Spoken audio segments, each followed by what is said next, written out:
parents are Detroiters. Detroit? Okay. Okay. Yeah, now my mother said when she was pregnant with me, she was looking through an African name book, and every time she said the name Dwelle out loud, I started kicking.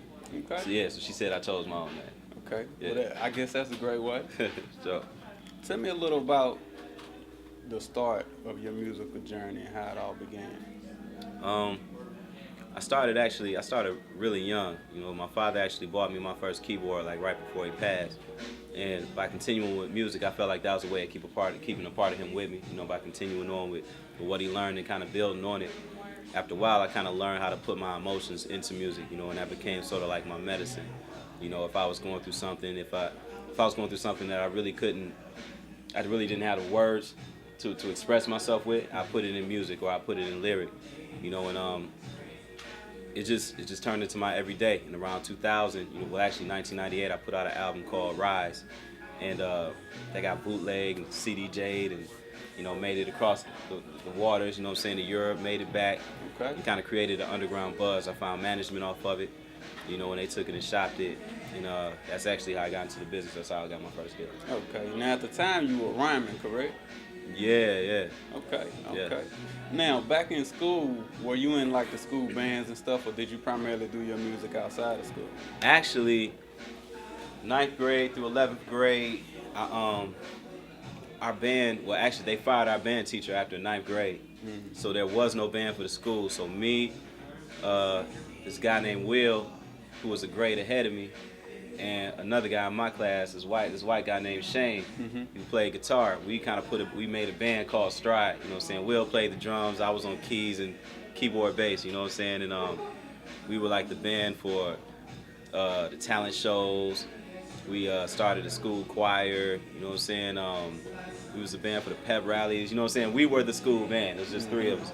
You know what I'm saying? So we did that up through my 11th grade year. The drummer had graduated my 11th grade year, so going into my 12th, I was like, you know, what am I gonna do? There's no band, like why am I here? You know what I'm saying? So I actually left. I went to another school. I went to a school called Cody High School. In my last year, my 12th grade year, that's when I actually got into, you know, the marching band, you know, and jazz band and things like that. You know what I'm saying? Okay. Yeah. As a songwriter, I heard you say in another interview that it's difficult for you to let go of songs that you've written. Have you overcame that hurdle and written for anyone else besides yourself to date? Nope. Yeah, you see that happening anytime soon? I mean, sure, I could do it. You know what I'm saying? If the price is right. Price is right. The key word. If the price is right, I mean, Okay. everything, ultimately everything, well, not everything, but musically, with my music, everything has a dollar amount. It's got to be right, though. Yeah. I got to be, like, uber compensated. Okay. Yeah. How was your experience working with Common and Kanye on those songs that you did with them? I mean, it was good. You know, I had always wanted to work with Common. We had always spoke on it in the past, so when the time actually came, you know, it was good to work. I didn't get a chance to work in the studio with him because he was on the road. He was moving around doing things. I was kind of moving around, so we took advantage of, you know, the technology, you know, in cutting that song. Yeah. Like he'd send me, you know, what he needed done. I cut it, send it back to him, and we bounced back and forth like that until we got the final product. With Ye, I actually did work with him in the studio. Ye is crazy, you know. He's most definitely talented. You know what I'm saying? He got bars on deck. You know what I'm saying? At any given time, man. And it's good. You know, it's good working with Ye, man. He knows what he wants, and he knows how to express exactly what he's trying to get across. You know what I'm saying? Okay. Now, your McDonald's situation, the cafe, how did that come about, and how has it impacted your career to date? The McDonald's joint was something that my management, you know, connected for me. They hooked it up for me, man. It was good. It most definitely made my name a little bit more common, you know what I'm saying, than it was before. I had a lot of fun doing those commercials. I always said that was one of my goals, you know, to actually do a commercial. I didn't know what type of commercial it was, whether it was going to be McDonald's coffee or Colgate toothpaste, I didn't know, you know what I'm saying, but I always wanted to do a commercial, you know what I'm saying. And when they came to me with that, I was like, cool, you know what I'm saying, I'm going to make the sexiest McDonald's commercial ever created, you know what I'm saying, in history, and that's what I strive for, you know what I'm saying. And I enjoyed the process. You know, I actually approached it just like I would a song on my album, you know what I'm saying, and I feel like in doing it that way, it kind of kept it real. That was the realest commercial I could have ever been on. You know what I'm saying? To me personally, I've met people who felt like because I did a commercial that I sold out. You know what I'm saying? Yeah. And I mean, everybody's entitled to their opinion, but I can understand if they came at me and was like, you sing over this cheesy beat, you know what I'm saying, and you say this, but it wasn't that. You know what I'm saying? I got to do me on the commercial. Exactly. You know what I'm saying? So I feel good about it. And I think it was the sexiest damn commercial ever created in the history of McDonald's commercials. Yeah. Yes. All right. It's actually 3 versions of that. I mean, 3 different songs that you wrote. It's actually two you 4. did? 4? It's 4. It's 5. It's 5 different songs. I did. No, it's 4. 4 came out. 2 of them were radio spots, and I did. After the radio spots tested good, then they moved on to TV. We did 2 TV spots. Okay. Yeah. Okay. How do you enjoy spending your downtime? Man, there's no such thing.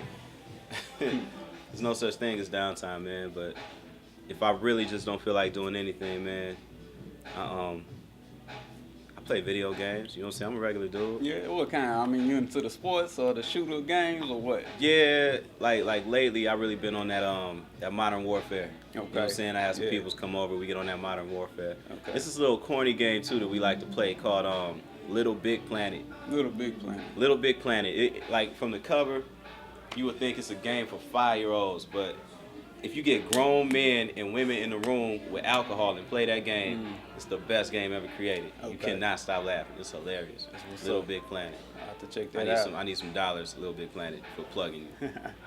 If you like that one, make sure you check out, the Modern Warfare. Check out Metal Gear Solid. I'm on that one. Yeah, I'm on that one. Yeah, that was my one. The first one was dope. The second one is too much. It's too much movie in there, man. I can't get into it. Yeah. You gotta stop and wait for the movie to play. And I don't know. I got a short attention span, I guess. I understand. A lot to do. I understand. Tell the people something about you that they probably don't know.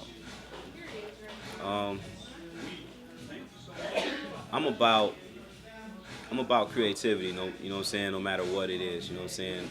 I'm known for doing music, but I'm really into like photography, sketching, painting. Okay. You know what I'm saying? Like my most recent thing is doing videos. I shoot, direct shoot and edit videos. You know what I'm saying? Like I did Slum's last joint. I'm in talks with a few people about shooting their next ones. You know what I'm saying? So that's really like what I'm into right now. You know what I'm saying? So I'm really, just about expression and about creativity, no matter what it is. But the music is the one I'm known for. You know what I'm saying? Yeah, I saw the clip of you doing the English character. You were doing an interview, and you did some type of impromptu thing where you were doing a English accent. Wow. You don't remember that? I have no It's idea, probably been a man. minute, but I was like, yeah, you had an apple, and you were speaking in this English voice. doing this Oh little man, skit. where was that at? I can't remember. I like vaguely remember that. I vaguely remember doing that. Okay. Now, let's get into this new album, Once Were Women, which dropped this past Tuesday. Give me the science behind that title. Well, Once World Women is actually an album about. It's actually broken up into 3 different sections, isn't it? Okay. So you go and look at it like this. It's like, let me quit, man, because it's hard for me to concentrate when I do that. But it's broken up into 3 different sections.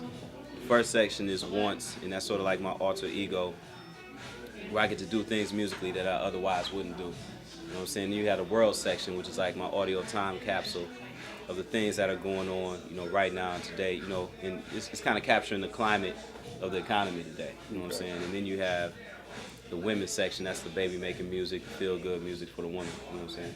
Sure. Now, being that you started out rhyming as an MC, you doing a little rhyming on this album? Or? I did actually. I did rhyme on this album, man. Okay. It was all in fun, you know what I'm saying? That was in the Once section. Yeah. That was in my alter ego section. Okay. I did a joint. One of the joints I'm rapping on is I got Raheem on the hook. It's another one. Like if you buy the album from Best Buy, you get another bonus. You get like 3 bonus I was wondering tracks. about that because I saw the 2 different track lists and it confused me. So that's what it is. Yeah. The Best Buy one actually has a song called "She a Star," and I got a verse on that one too. Okay. Yeah. How does this album compare or differ from the last one? I think this one is a little bit different. Well, in the fact that I'm creating these two different sections that I'm really not known for. You know what I'm saying? I mean, as far as I'm rhyming and I'm talking political. That's something that I really haven't done in the past. And I kind of did that. I kind of touched on it a little bit this album to create that avenue for myself, just in case I wanted to go back to it. You know what I'm saying? Okay. And this album also is different in the way that I have a lot more guests this album than I have on previous albums. You know what I'm saying? Got Raheem, of course, Slum Village again, Monica Blair, David Banner, DJ Quick. You know what I'm saying? And usually the only people I collab with on the album is Slum Village. You know what I'm saying? Okay. So this time around I brought in more guests. Yeah, and that's it cool. gives a different feel. All right. Right. How much of the album did you write and produce yourself? I got outside writing on 2 songs out of the 20. There's 20 songs on the album. Outside production on 1, 2, 3, 4, on 6. Outside production on 6 songs out of the 20. Okay. Everything else is me. Okay. Right. Well, we certainly appreciate Mr. Dwelle stopping through on the scene, and hey, may you be blessed in all your endeavors. Appreciate it, homie. All right, peace. It's definitely.